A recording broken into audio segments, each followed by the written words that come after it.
President Biden and former President Trump are both on the road tonight, making their pitch to voters, while the D.C. grand jury was spotted at the courthouse. Today, just days after former President Trump was arraigned in the January 6th case. In Arizona today, President Biden touted his climate policies. He is also attending two campaign fundraisers in New Mexico tonight. Meanwhile, Trump called President Biden a, quote, compromised candidate during a speech in New Hampshire. He also criticized the criminal cases against him and had this to say about a possible fourth indictment. Now they'll come after me even a little harder, but I don't know how many more. How much harder can they do it? I should have 4 by sometime next week.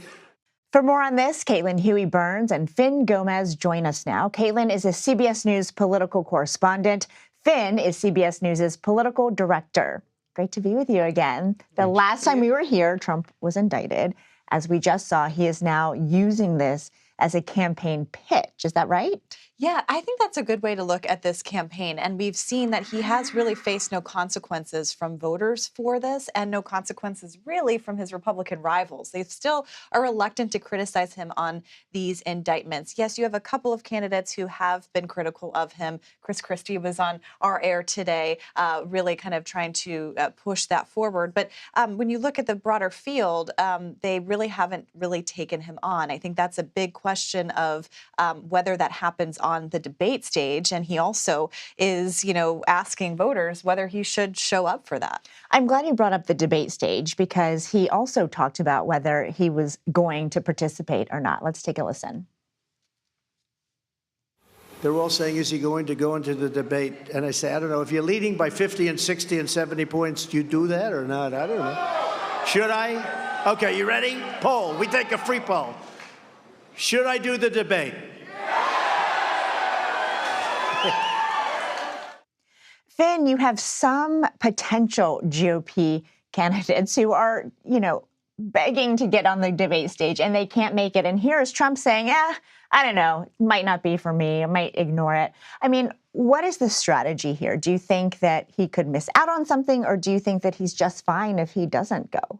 I think Trump is having a little bit of FOMO, honestly, or potential FOMO if he doesn't go on the debate stage. But at the same time, there is a strategy to this. I think if he, like he said, I think if he does show up and his what he calls the JV squad, when he's so up by such a wide margin, 40, 50 points, like if he goes there, will he elevate the rest of the field? Will he elevate the criticism by his rivals like Chris Christie or Mike Pence even, who may come after him, like even on January 6th? At the same time, what I'm hearing per sources close to the campaign is there is a consideration that he may attend. At the same time, it's kind of up in the air, right? So also, I just want to just point out something that Chris Christie said to CBS News a couple of days ago, and that aired on Sunday morning, was that that Trump is a tease. Part of this is like a suspense to build up the suspense. Will he or won't he? And he's doing that even addressing to the crowd. I think it's part of it. It's part of this Trump maneuver that he often does.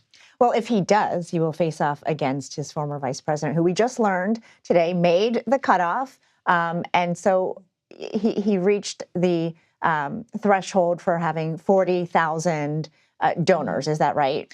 For as one of the criteria. Right, exactly. And that is kind of the amazing thing. There was a question about whether the former vice president would make the debate. Now he has. And actually, in announcing it, the campaign took a shot at Trump, saying that Trump should have the courage to show up. And I think that's going to be a fascinating dynamic because here you have, going back to our conversation about the indictments, here you have a key witness in this January 6th case who could be on stage with Donald Trump, his former boss, now rival. I think that's why a lot of people will be watching what Pence has to say in this debate, even if Trump doesn't show up. But Finn, what does it say about Mike Pence that 7 other Republicans made it onto that stage or to qualify before he did?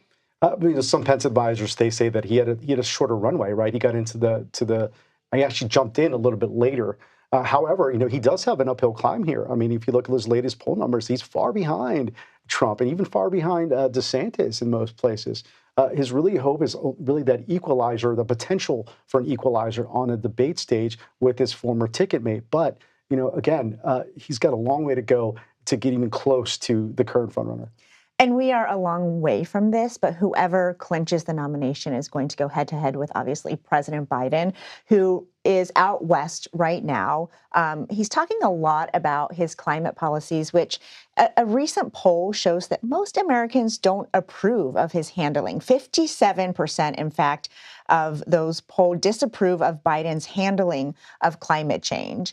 Do you guys think that's going to be a big issue in a general election based on all the reporting that you have so far about what voters are looking for? I think it's interesting in terms of the Biden campaign because they're going to have to really gin out their base of support and get them excited about this campaign. You have all of the attention right now in a Republican primary, Republicans trying to figure out who their nominee is going to be. But you do see in a head-to-head Donald Trump and Joe Biden neck and neck in that New York Times poll. Again, way too early, so early. We don't have a nominee yet. But that is going to be a challenge for the Biden folks, especially as there's so much oxygen being taken up by Trump, and you have Biden trying to be out there promoting policies, and if they're not resonating, that continues to be a challenge. I spoke to a source close to the Biden-Harris campaign who says there is a contrast and a reason behind why President Biden is in Arizona. Remember, as you both know, it's a big, big battleground state in the general election. And while there's this, quote, circular firing squad on the right with Republicans, President Biden is out there being presidential. That's part of the strategy. That's part of the message. And he's focused on governing. I think that is a contrast that they think they can build on and assemble the strategy, a major part of their game plan for the reelection. Right. I think a big part of their strategy, from my reporting and to campaign sources, is already drawing this very clear distinction between Biden and Trump. So here we are having a rematch, even though, as we've been talking about, we're still far away from knowing exactly who the Republican nominee is going to be. Of course, Ron DeSantis hopes it's him. He has another shakeup that I want to talk about because he just replaced his campaign manager after laying off about a third of his staff. So what's going on with that campaign? Yeah, this is the third shakeup in less than a month. Of course, as we've been saying, I know there's a long time between now and Iowa, but the idea that you are having, the third iteration of a campaign shakeup, this at the very, very top of your campaign, you don't switch up your team leadership if you believe that you are doing well. And we've talked about this before, but we've seen this race be really stagnant. Ron DeSantis was supposed to come into this race well-positioned with a super PAC behind him, laying a lot of the groundwork. We've seen that they've had to spend a lot of money. There was a lot of finger pointing at the campaign manager for that, especially from donors wanting to see some kind of change. Now this is an actual leadership change hitting the top levels. And whether we're talking about Biden or DeSantis, we keep going back to what appears to be an agreement that Trump is the one to beat. I mean, do you think that's still the case despite all the criminal trouble that he could face? Yes, I mean, he is. I mean, you look at his latest polls, and he's still increasing his strength, frankly. At this point, there's, it's about 160 days until the Iowa caucuses. It's really not that far. And just one quick point on Ron DeSantis, I do think, speaking to some Republican donors today, one alluded to the fact that it's like switching pilots in the cockpit when you're like halfway through your flight.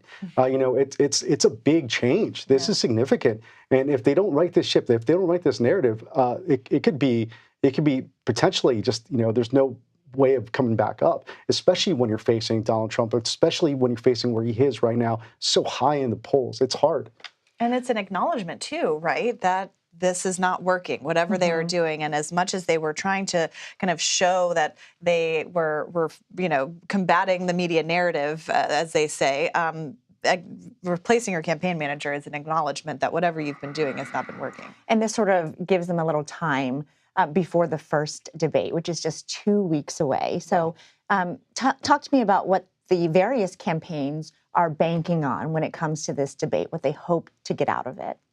Right now, they just want to make the debate stage, and those, And I think, like you said, there's 8 that are probably going to make that stage, including Mike Pence. There's some others who may or may not make it, and and I think if you don't make that stage at this point, I mean, where else can you go? I mean, there's really no comeback from that. So this is a huge marker for these presidential campaigns at this point in the race. And supporters of Ron DeSantis have even said that he needs to have a really good debate to put kind of all of these questions behind him. The focus is going to be on him more so than any of these other rival candidates. It can make a candidate, it can break a candidate. So we will be watching and I'm sure talking to you after. So thank you both for joining us as always.